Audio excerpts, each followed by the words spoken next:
بیچاری کئی روز سے دم توڑ رہی ہے، ڈر ہے خبر بد نہ میرے منہ سے نکل جائے، تقدیر تو مبرم نظر آتی ہے ولیکن پیران کلیسا کی دعا ہے کہ یہ ٹل جائے۔ تو پہلی بات میری ختم ہوئی، عالمی نظام خلافت دنیا کی تقدیر مبرم ہے، ہو کر رہے گی، اس میں کسی صاحب ایمان کو کوئی شک، کوئی شبہ، کوئی ریب نہیں ہونا چاہیے۔ البتہ اس کا اب دوسرا پہلو کیا ہے، اس کا آغاز کہاں سے ہوگا؟ پہلی بات تو یہ، ہمارے بعض لوگوں کے ذہنوں میں، سادہ دل لوگ وہ سمجھتے ہیں کہ پوری دنیا میں ایک ہی دفعہ آ جانی چاہیے، یہ کوئی علاقائی خلافت تو نہیں ہو سکتی، خلافت تو عالمی ہوتی ہے۔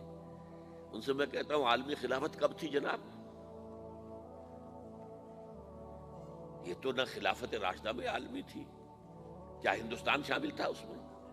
کیا چین شامل تھا؟ کیا یورپ شامل تھا؟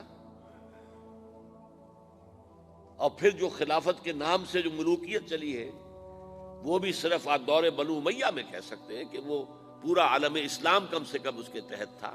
بعد میں خلافت عباس، بنو عباس میں، اور فاطمیین کی خلافت میں، اور آل عثمان جو ہیں آٹومان ٹرکس کی خلافت میں ٹکڑے تھے، حصے بکھرے تھے، کوئی مانتا تھا کوئی نہیں مانتا تھا۔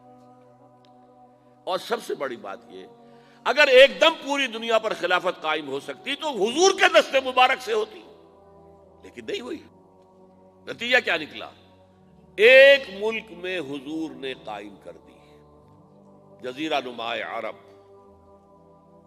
یہاں خلافت قائم ہو گئی، حضور خلیفہ ہے۔ اس کے بعد آپ کے خلفائے راشدین نے پھر اس کو وسعت دی، شرقاً غرباً شمالاً، 3 کالمز نکلے ہیں فوجوں کے، صحابہ کرام کے، 3 کالمز، ایک ایسٹ ورڈ، ایک ویسٹ ورڈ، ایک نارتھ ورڈ۔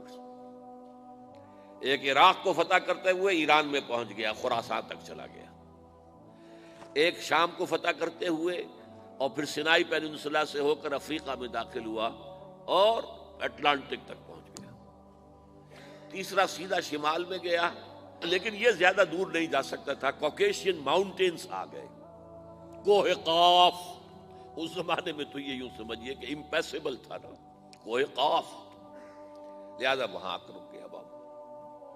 اب بھی یہ ہوگا، کسی ایک جگہ سے شروع ہوگا پھر پھیلے گا، اس کے سوا کوئی چارہ کار ہے ہی نہیں۔ اگر ہر جگہ پوری دنیا میں ایک ہی وقت میں ہو سکتا تو حضور کے دست مبارک سے ہوتا صلی اللہ علیہ وسلم۔ اب وہ نقطہ کون سا ہوگا، نقطہ آغاز کون سا ہوگا؟ اس میں پہلی بات تو میں نے کہا، جو شک کرے گا اس کا پھر ایمان مشکوک ہے، ہوگا، لازماً ہوگا، گلوبل ہوگا، پوری دنیا میں ہوگا۔ کہاں سے شروع ہوگا اس میں آپ اختلاف کر سکتے ہیں، لیکن مجھے تو 2 حدیثیں تو ملی ہیں جن سے یہ اندازہ ہوتا ہے کہ یہ اس مشرقی خطے سے ہوگا، عرب کے مشرق کی جانب کسی ملک سے ہوگا، کسی خطے سے ہوگا۔ وہ حدیثیں بھی اب آپ پڑھ لیجیے پہلے، پھر میں کہہ رہا ہوں یہ خزانہ ہے جو ہم نے آپ کی خدمت میں پیش کیا ہے، کاش کہ آپ اس کی قدر کر سکیں، یہ حدیثیں آپ کو ازبر ہو جائیں، یاد ہو جائیں، لوح قلب پر نقش ہو جائیں۔ ہندوستان اور خراسان یعنی موجودہ افغانستان کا ذکر ابن ماجہ کی روایت ہے، عن عبداللہ ابن الحارث رضی اللہ تعالی عنہ قال رسول اللہ صلی اللہ علیہ وسلم یخرج ناس من المشرق یوطئون للمہدی یعنی سلطانہ، یعنی سلطانہ، دونوں طرح سے پڑھ سکتے ہیں۔ حضرت عبداللہ ابن حارث فرماتے ہیں رضی اللہ تعالی عنہ کہ حضور نے ارشاد فرمایا، مشرق کی طرف سے وہ فوجیں نکلیں گی، لوگ آئیں گے جو عرب میں مہدی کی حکومت قائم کریں گے۔ یہ مہدی کون ہوں گے اس کا ذکر میں ذرا بعد میں کروں گا، لیکن نوٹ کر لیجئے کہ مہدی سے پہلے لازماً کسی مشرقی علاقے کے اندر وہ نظام قائم ہو چکے گا، تب وہاں سے فوجیں آئیں گی نا۔ یہ مشرق کون سا ہے؟ عرب کے مشرق میں آپ چلیے، ایران بھی آ جائے گا، افغانستان بھی ہے، پاکستان بھی ہے، اور اگر اسے اور توسیع دیں تو ہندوستان بھی ہے۔ یہ ہے عرب کا مشرق، اس سے فوجیں جائیں گی۔ اس کا کیا مطلب ہے کہ اس میں سے کسی جگہ پر نظام خلافت پہلے قائم ہو جائے گا، تاکہ وہاں سے فوجیں جائیں گی جو جزیرہ نما عرب میں حضرت مہدی کی حکومت کو قائم کریں گی۔ اب دوسری حدیث سنیے، یہ سنن ابن ماجہ کی حدیث تھی جو میں نے آپ کو سنائی، آپ نے پڑھی۔ دوسری، عن ابی ہریرہ رضی اللہ تعالی عنہ، یہ ترمذی شریف کی روایت ہے، قال قال رسول اللہ صلی اللہ علیہ وسلم یخرج من خراسان رایات سود لا يردها شیء حتی تنصب بإیلیا، خراسان کے علاقے سے سیاہ جھنڈے لے کر فوجیں آئیں گی، ان کا رخ کوئی موڑ نہیں سکے گا، ان کو پیچھے پھیر نہیں سکیں گے کوئی بھی، یہاں تک کہ وہ یروشلم میں جا کر جھنڈے نصب کر دیں گے۔ ایلیا حضور کے زمانے میں یروشلم کو کہتے تھے۔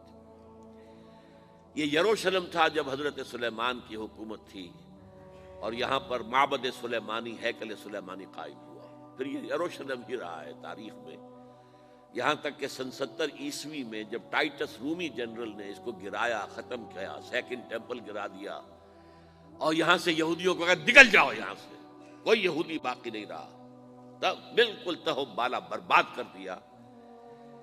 اس کے کوئی 150 سال بعد ہیڈریان، رومن ایمپرر ہیڈریان، اس نے پھر دوبارہ آباد کیا اس شہر کو۔ 150 سال تک یہ بالکل بنجر اور بالکل غیر آباد پڑا تھا۔